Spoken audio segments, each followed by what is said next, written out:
Sakal Gunarnavasha Vande Guru Sri Charanarabindam.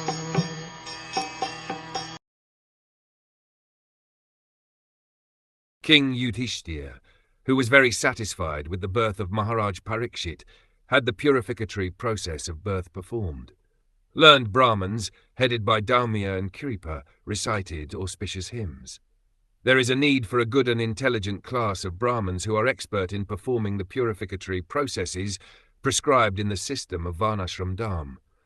Unless such purificatory processes are performed, there is no possibility of good population. And in the age of Kali, the population all over the world is of Shudra quality or lower for want of this purificatory process.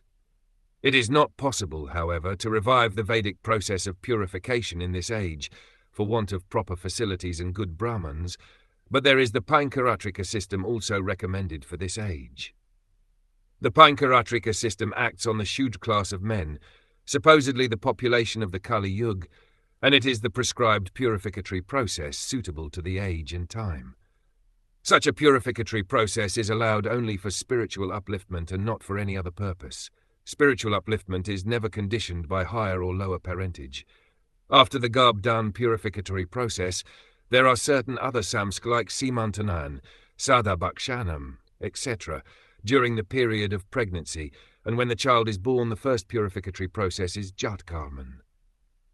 This was performed duly by Maharaj Yudhiṣṭhir with the help of good and learned Brahmins like Daumya, the royal priest, and Kripacharya, who was not only a priest, but also a great general. Both these learned and perfect priests, assisted by other good Brahmins, were employed by Maharaj Yudhiṣṭhir to perform the ceremony.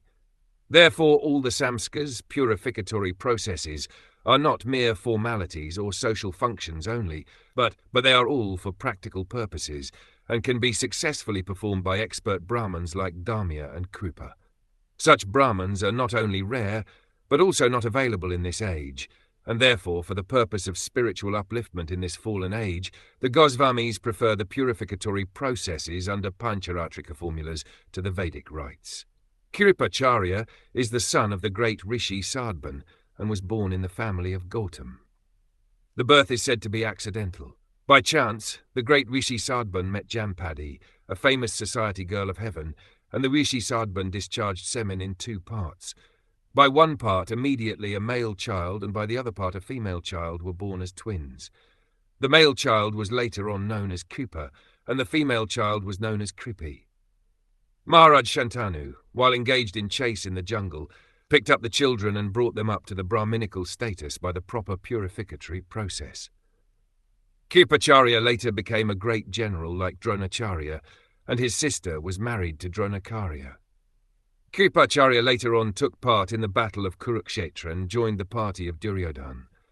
Kripacharya helped kill Abhimanyu, the father of Maharaj Parikṣit, but he was still held in esteem by the family of the Pandavas due to his being as great a Brahman as Dronacharya.